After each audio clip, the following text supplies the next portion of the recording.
மிக அருமையான ஒரு பட்டிமண்டபம். அதனை நம்முடைய பேராசிரியர் அன்பழகனார் அவர்கள் அமைத்து தந்து அதிலே என்னையும் ஒரு அணியில் பாதுகாமாறு அவர் எனக்கு ஒரு ஆலோசனை சொல்லி அதனுடைய அடிப்படையிலே இதிலே கலந்து கொள்ளுகின்ற ஒரு வாய்ப்பினை பெற்றிருக்கின்றேன். ஒரு நல்ல தலைப்பு, வித்தியாசமான கோணத்திலே சிந்திக்கலாம் அப்படி என்பதற்காகத்தான்.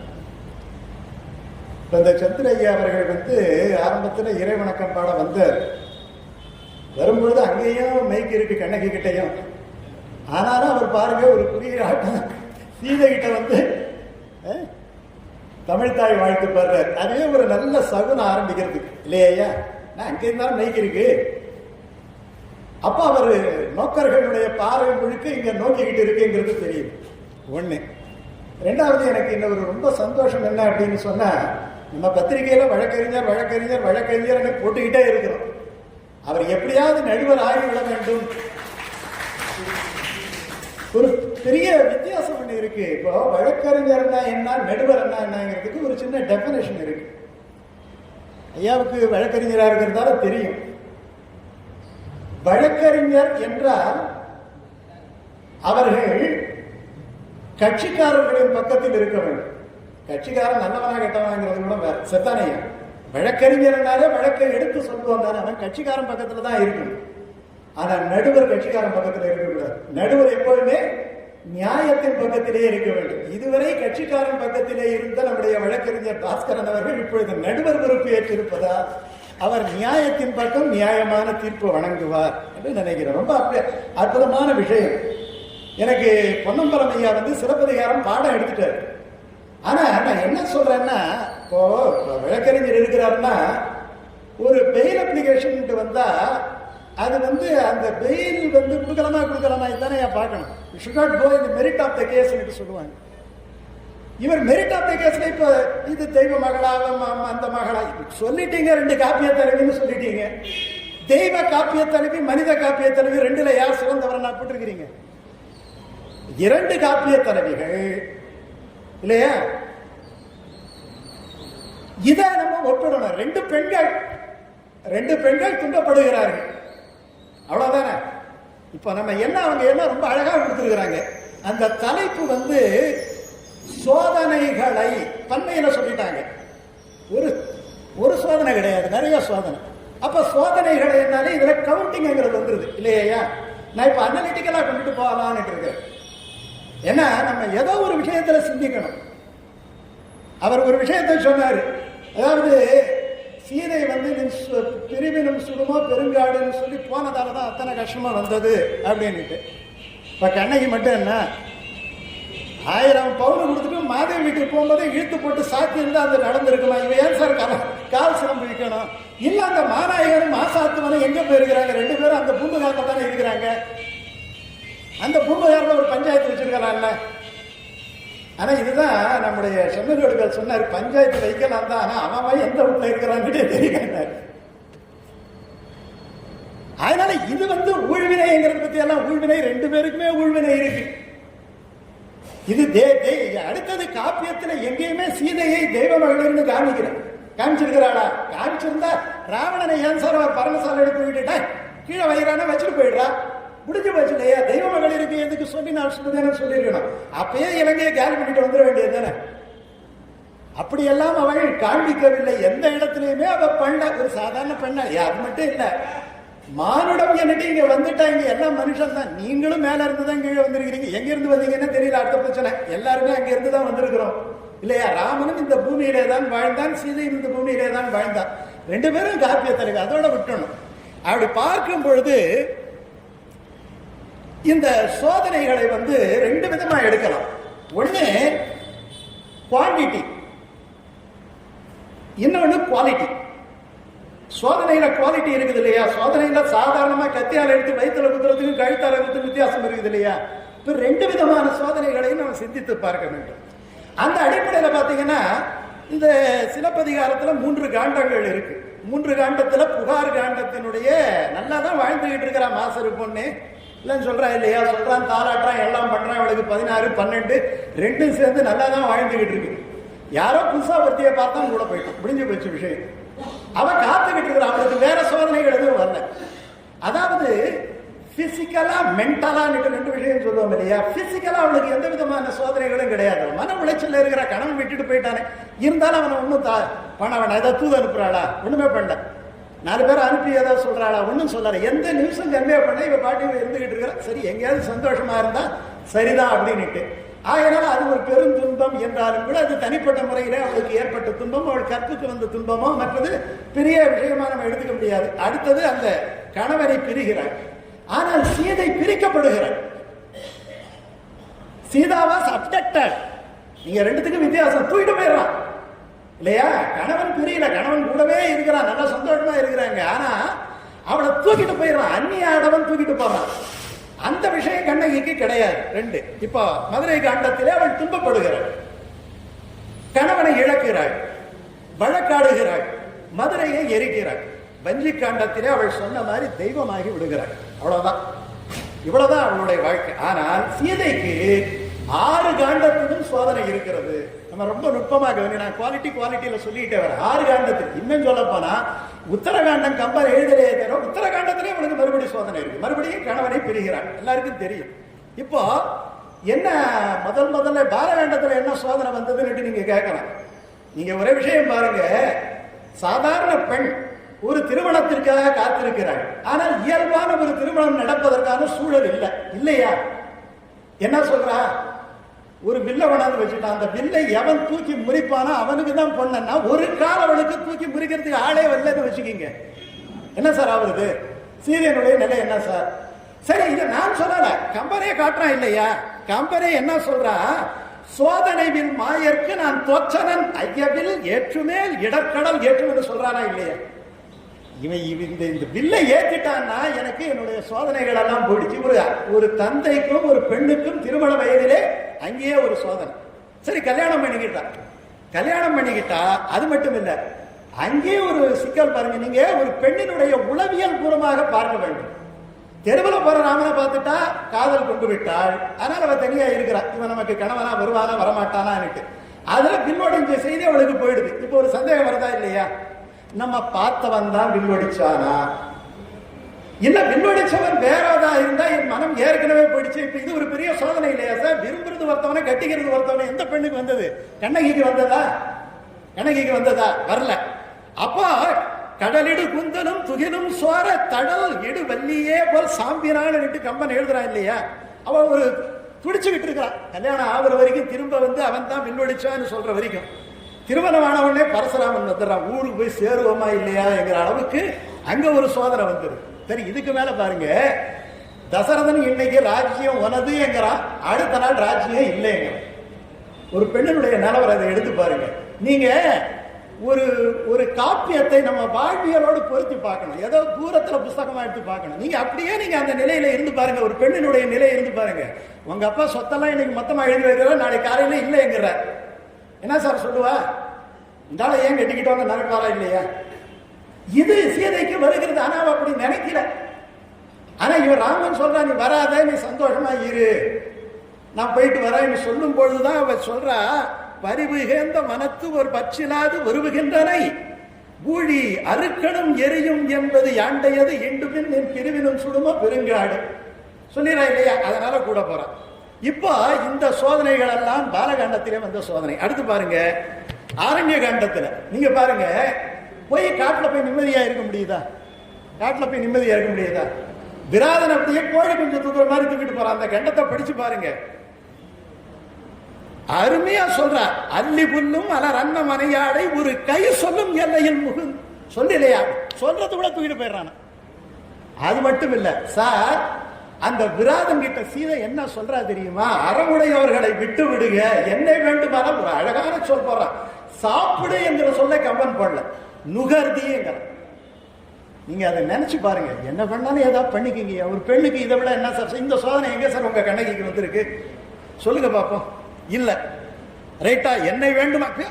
அதாவது பின்ன ஏதும் உதவும் துணை பெறாளங்கிறான். இங்க யாருமே துணைக்கு இல்ல ஒரு பெண்ணுக்கு. இங்க எல்லாம் சுத்து வட்டாரத்துல எல்லா ஆளுங்களும் இருக்கிறாங்க கண்ணகிக்கு. அப்படி ஒரு விசில் அடிச்சா அங்க இருந்து ஒரு 10 படம் வரும், இங்க இருந்து 10 படம் வரும். ஆனாலும் அவ அப்படி இருக்கிறா. அது அவளுடைய நிலை நல்ல அற்புதமான நிலை. அந்த மாதிரி எல்லா பொண்ணுங்களும் இருந்தா நல்லா இருக்கும். அது அடுத்த பிரச்சனை. அடுத்து சூர்பனகை அதற்றா. நீர் இடை வந்தது என்ன, நீ என்ன இடையில வந்திருக்கிறன்னு கேட்கிறா இல்லையா.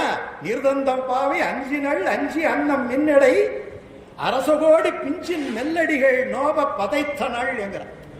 இவளுக்காகவே ஒரு மிகப்பெரிய யுத்தம் நடக்குது. சோ ஆரண்ய காண்டத்துல விராதனும் சூர்பனகை வச்சு அடிச்சு தூள் கிளப்புறாங்க. அடுத்தது ராவணன். அந்த ராவணனுடைய கான்வர்சேஷன், அதுக்கப்புறம் அவன் சுயரூபம் காமிச்ச பிறகு அவன் துடிக்கிற துடிப்பு இருக்குது இல்லையா. ஒரு உதாரணம் கம்பன் போறான் சார். யமன் வரும்போது ஒருவன் கையிலே உயிரை பிடித்துக் கொண்டு எப்படி துடிப்பானோ அதை போல சீதை துடித்தாள். நீங்க காப்பியத்தில் உள்ள அந்த நான் சொல்றதெல்லாம் நானா சொல்லல, கம்பனுடைய வரிகளை வைத்துக் கொண்டு நான் மெய்ப்பித்துக் கொண்டு வருகிறேன் சீதையனுடைய நிலையை. நானா இமேஜின் பண்ணல. கூற்றம் வந்து உச்ச காலத்து உயிரென குலவு கொண்டாள் இருக்கா இல்லையா. அது ஒரு பெண்ணுக்கு வரக்கூடிய சோதனையா இல்லையா. கண்ணகிக்கு எந்த இடத்துல இந்த மாதிரி உயிர் போற மாதிரி வருது.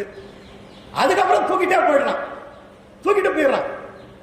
தூக்கிட்டு போகும்போது அவ அலறுகின்ற அலறலை கம்பன் பல பல பாடல்களிலே வர்ணிக்கிறான். நமக்கு எல்லாம் இதயம் கீழே இருந்து மேல வந்துடும். மலையே மரமே மயிலே குயிலே கலையே பிணையே களிரே பிடியே நிலையா உயிரே நிலை தேடி நீர் போய் விளையா வலியார் உழை நீர் உரைய ராமன் கிட்ட சொல்லுங்கிறான். சரி, அங்க காப்பாத்துறதுக்கு ஜடாயு வர்றான். அவளுக்கு எவனோ ஒருத்தன் பஞ்சாயத்துக்கு வந்து சில பேர் என்ன பண்ணுவாங்க, காப்பாத்துறது அவனை வெட்டி போடுவான். அது மாதிரி நடக்குதா இல்லையா. தன் கண்ணெதிர்க்கையே தன்னை காப்பாற்ற வந்த ஜடாயுவை வாளால் வெட்டி சாய்க்கின்ற அந்த கொலை காட்சியையும் பார்க்கின்றாள். இது அடுத்த காண்டத்தில். நான் சும்மா அப்படியே போட்டுட்டு காமிச்சிட்டே வரேன். அடுத்தது பாத்தீங்கன்னா சீதையை தனிமை சிறையில வைக்கிறான். தனிமை சிறையில வச்சுட்டு வேலைக்கு ஏதாவது சாப்பாடு கொடுத்து, இப்ப எல்லாம் ஜெயில சனிக்கிழமை வந்தா வேற ஏதாவது ஸ்பெஷல் எல்லாம் கொடுக்குறாங்களே, அப்படி கொடுத்தா பரவாயில்ல. தனிமை சிறை, தனிமை சிறை என்ன சார், தனிமை சிறை தான் பெட்டிஷன் போடுறாங்க, ஏன்னா அங்க போடக்கூடாதுன்னு இல்லையா. அந்த சிறையை போடுற சுத்தி அரக்கியர்கள், நஞ்சு இயல் அரக்கியர் நடுவன் ஆயிடை சிஞ்சுப வனத்திடை சிறை வைத்தானரோ. எப்படி கொடிய விஷம் போன்ற அரக்கியர் சுத்தி. இந்த மாதிரி ஒரு காவந்தல ஒரு 10 மாசம் ஏதாவது ஒரு பெண் இருந்திருப்பாளா. இப்ப நீங்க கேட்கலாம், 6 காண்டத்துல கிஷ்கிண்டா காண்டத்துல வந்து சீதைக்கு துயரமே இல்லை. கிஷ்கிண்டா காண்டம் நடக்கும் போது அங்க அவ இருக்கிறான். அதனால கிஷ்கிந்தா காண்டம்ங்கிறது ஒரு விஷயத்தை காண்பித்துக் கொண்டிருந்தாலும் அந்த சம்பவம் நடக்கும் போதெல்லாம் அவள் தனிமை சிறையில் விழப்புற்ற கிளிமொழியால் தான் பாசுரம். அங்க எப்படி அவன் நிலைமை இருக்கிறான்னு அடிச்சுக்கிட்டு அழுறா சார். மாத்து விடை கிடையாது, துவைச்சு போறதுக்கு மாத்து விடை கிடையாது. அழறா, நனையுது. உடனே ஐயோ என் கணவன் இல்லையே என்று வெப்பம் உருகிறாள். காயுது, நனையுது, காயுது, காமிக்கிறார். விழுதல், விம்முதல், மெய்யுற வெதும்புதல், வெறுவல், எழுதல், ஏங்குதல், இறங்குதல், ராமனை எண்ணி தொழுதல், சோறுதல், உயிர்த்தல், அழுதலன்றி, அழுவதை தவிர அழுதலன்றி மற்ற அயல் ஒன்று செய்குவது அறியாள். அழறா அழறா அழறா அழறா அழுதுகிட்டே இருக்கிறா 10 மாசம். ஒரு பெண்ணினுடைய நிலையை நீங்கள் நினைச்சு பாருங்க. இந்த சோதனைகளை அவர் வென்றது. சரி, முடிஞ்சு போச்சு. அரக்கியர் சுத்தி இருக்கிறாங்க. தூக்கம் கிடையாது, சாப்பாடு கிடையாது. தற்கொலைக்கு முயல்கின்றாள். இனி தன் கணவன் காப்பாற்ற மாட்டானோ என்று ஒரு பெண் நம்பிக்கை இழந்து போய் தற்கொலைக்கு முயல்கின்றாள். சரி, அனுமன் இருக்கும் பொழுதே அயல் ஆடவன் ராவணன் வந்து சீதை இடத்திலே நிந்தனை படலம் ஒரு படலம் கொடுத்திருக்கிறான். ஒரு பெண்ணுக்கு வரக்கூடாத சோதனை என்ன சார். அதுல அனுமன் இந்த 2 காட்சியையும் காண்பிக்கிறான். அப்போ ராவணனையும் சொல்றான், சீதையையும் சொல்றான். எப்படி ராவணனை சொல்றான் தெரியுமா? அவனும் உயிரை கையில பிடிச்சுக்கிட்டு வர்றாளா, இவனும் உயிரை கையில பிடிச்சுக்கிட்டு இருக்கிறான். அவன் சீதை இணங்க மாட்டாளோ என்கிற ஆசையினாலே உயிர் போக நிற்கிறான். இவன் ஏதாவது செய்து விட்டால் என்ன ஆவது என்று கூசி இவர் உயிர் போகாமல் நிற்கிறாள். இதையெல்லாம் குற்றமில்லாத அனுமன் கண்களால் பார்க்கின்றான். ஒன்றும் செயலற்ற நிலையிலே இருக்கின்றான். ஆசையால் உயிராக அழிவானையும் சீதை கூசி ஆவி குலை உருவாளையும் காசியில் கண்களால் கண்டான். அனுமன் பார்க்கின்ற காட்சி. அவன் நீங்க இதெல்லாம் பேசினா நேரம் தான் வரும். என்ன சொல்றான் தெரியுமா சார்? நீங்க நினைச்சு பாருங்க, நம்ம வீட்டு பொண்ணுகிட்ட அடுத்தவன் இந்த மாதிரி பேசினா என்ன ஆகுன்னு நினைச்சு பார்த்துட்டு இந்த மாதிரியான ஒரு அமைப்பு கண்ணகிக்கு வரவில்லை. கண்ணகியினுடைய துன்பம் பழுது என்றோ, கண்ணகி தெய்வம் இல்லை என்றோ, அவருடைய அந்த சோதனைகள் எல்லாம் வெறும் சோதனைகள் என்றோ நான் சொல்லவில்லை. ஆனால் சோதனைகள் எண்ணிக்கை அடிப்படையிலும் தரத்தின் அடிப்படையிலும், தரம் என்றால் இதுதான் தரம், அவளுக்கு கற்புக்கு எந்த விதமான கேடும் எப்பொழுதுமே வரவில்லை. அது மட்டும் இல்ல சார், இதெல்லாம் முடிஞ்சிட்டோம். என்ன ஆயிடுது, அப்பாவையே கொண்டு போய் மாயாசனகன் படத்தை படிச்சு பாருங்க, அப்பனே சொல்ற மாதிரி ஒரு காட்சி நீங்க நினைச்சு பாருங்க. நீ வேண்டிக்கோ, நான் சொல்ற இல்லையா, அப்ப நீ அப்பனே கிடையாது, அப்பனா இருந்தா இப்படி பேச மாட்டான்னு சொல்ற இல்லையா, அது விட்டுடுங்க. கணவனையே விட்டு களம்கார் படத்துல காமிக்கிறாளா இல்லையா, அடிச்சுக்கிட்டு அழறா இல்லையா, அவ எல்லாம் நாடகம் தான் சார்.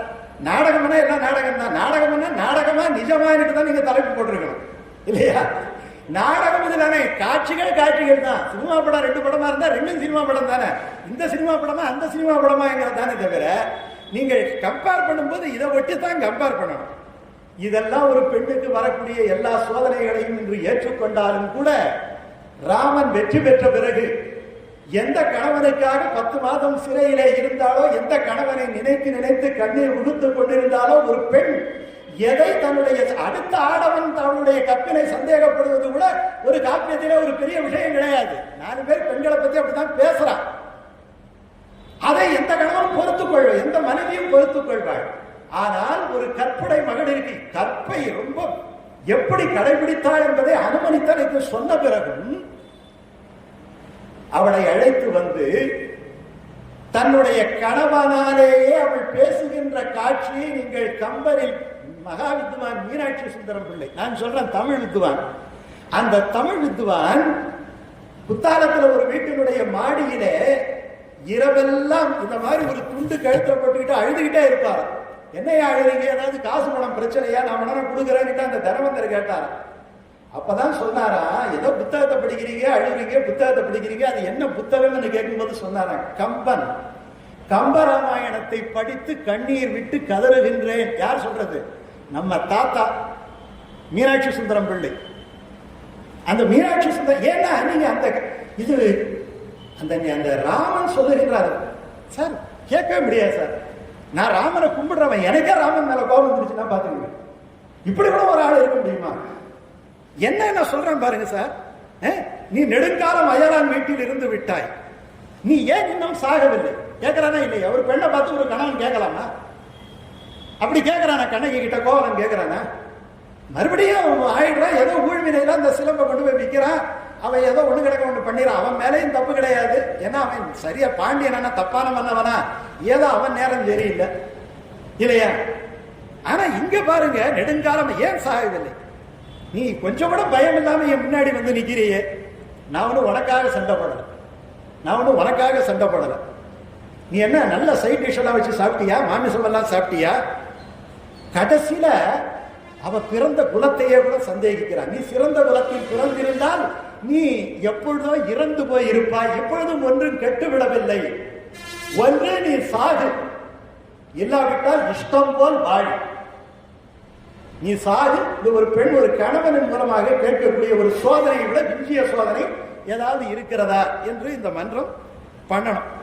அப்பதான் கண்ணினை உதிரமும் புனலும் சான்றுக சாதலின் சிறந்தது ஒன்று இல்லை, தக்கதே வேதனின் பணி அது விதியும் அப்படின்னு சொல்லி, இப்ப கண்ணகிக்கும் சீதைக்கும் ஒரு வித்தியாசம் இருக்கு. கண்ணகி மதுரையை சுட்டாள், மதுரையை சுட்டாள், தீயினால் சுட்டாள். சீதை தீயினால் சுடவிட்டுக் கொண்டாள். யாரையும் சுடல, சொல்லினால் சுடுவேன் விட அனுமன் தான் சுட்டாதவே, இவ சுடல, இவ அப்படி நினைக்கல இல்லையா யாரையும். ஏன்னா நீங்க பார்ப்பனர் அந்தனர் 2 பேரும் ஒண்ணு தானே. அப்புறம் வேற யாரு சார், இந்த மகளிர், இந்த மாதிரி ஒரு 4-5 பேரை விட்டுட்டு போக சொல்றாரு இல்லையா. ஆனா அத்தனை பேருமா அந்த தீர்ப்புக்கு கட்டுப்பட்டவங்க. மதுரையில இருக்கிற அவ்வளவு பேருமா அயோக்கியங்க இல்ல இல்லையா. ஒட்டையன் அரசோடு ஒழிப்பேன் மதுரைங்கிறார். ஆனா இவன் என்ன சொல்றா, அந்த அரக்கியர்கள் நிலையிலே கூட இவர்களை கொன்று விடுவேன் என்று சொல்லுகின்ற பொழுது அரசனின் ஆணைக்கு கட்டுப்பட்ட இவர்கள் என்ன பாவம் செய்தார்கள், இவர்களை விட்டுவிடு, அது மட்டும் சொல்லல. இந்த உலகத்திலே எல்லாம் பாவம் செய்தவர்கள் தான், பொறுத்து கொண்டு போக வேண்டியதுதான். நீ பாவம் செய்யவில்லையா, நான் பாவம் செய்யவில்லையா, நான் தவறு செய்யவில்லையா, ராமன் தவறு செய்யவில்லையா என்று கேட்கக்கூடிய கருணை மழையாக இருக்கின்றார். தான் கண்ணீர் உகுக்கிறாளே தவிர பிரத்தியாரை கண்ணீர் உகுக்க செய்யவில்லை. இப்படி பார்க்கின்ற பொழுது அடுக்கடுக்கடுக்கான சோதனைகள், அந்த சோதனைகளின் எண்ணிக்கை அளவிலும் தரத்தினை, நான் தரம்னு எடுத்துக்கிட்டா இதுதான் சொல்றேன். அயலான் வீட்டில் இருந்து தினசரி டார்ச்சர், 10 மாசம் அரக்கியர்களால் டார்ச்சர், எல்லாம் மீண்டு வந்த பிறகு கட்டிய கணவனாலேயே அவளுடைய கற்புக்கு ஒரு பெரிய களங்கம். அது எங்க சார் சார் லட்சுமணனை அவ சொல்லுகின்ற பொழுது தனியா காட்டுல சொல்ற, ராமன் கூட கிடையாது. லட்சுமணனோ சீதையோ இந்த நிகழ்ச்சியை சொல்லாட்டி யாருக்கு சார் தெரியும்? கம்பருக்கு வேணா தெரியும் இல்லையா? ஆனா ராமன் சீதையை இந்த இழி சொற்கள் சொல்லுகின்ற பொழுது தனியா ஒரு ரூம்ல அழைச்சுக்கிட்டு அப்படியே சொல்றான்.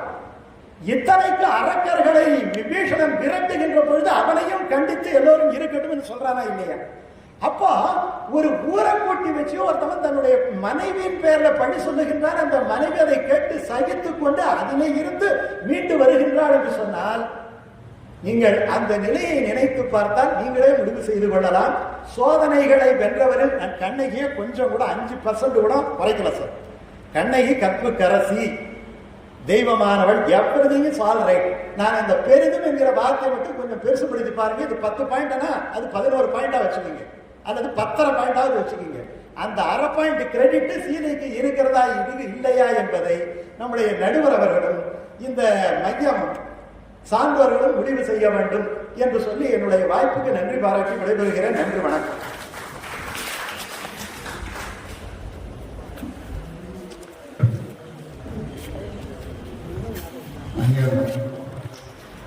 ஒவ்வொரு காண்டத்திலும் அவர் எப்படி கஷ்டப்பட்டார், எவ்வளவு மாற்றி அடைந்தார். ஒவ்வொருத்தருக்கும் ராவணனாலையும் ராவணனாலையும் எவ்வளவு துன்பப்பட்டார் என்பதை, அந்த துயரத்தையும் அதனால் அவளுக்கு வென்ற சாதனையும் சொல்லி அழகாக சேர்த்தார்கள். அடுத்து கண்ணகியே என்ற கட்சியின் சார்பாக கண்ணகி தான் கரை சென்றவர்கள் அப்படின்னு சொல்லி ராமானுஜம் ஐயா அவர்கள் இந்த மணவிழா நாளில் ஐயா அவர்கள் பேசுவதை மிக ஆவலோடு எதிர்பார்க்கிறோம்.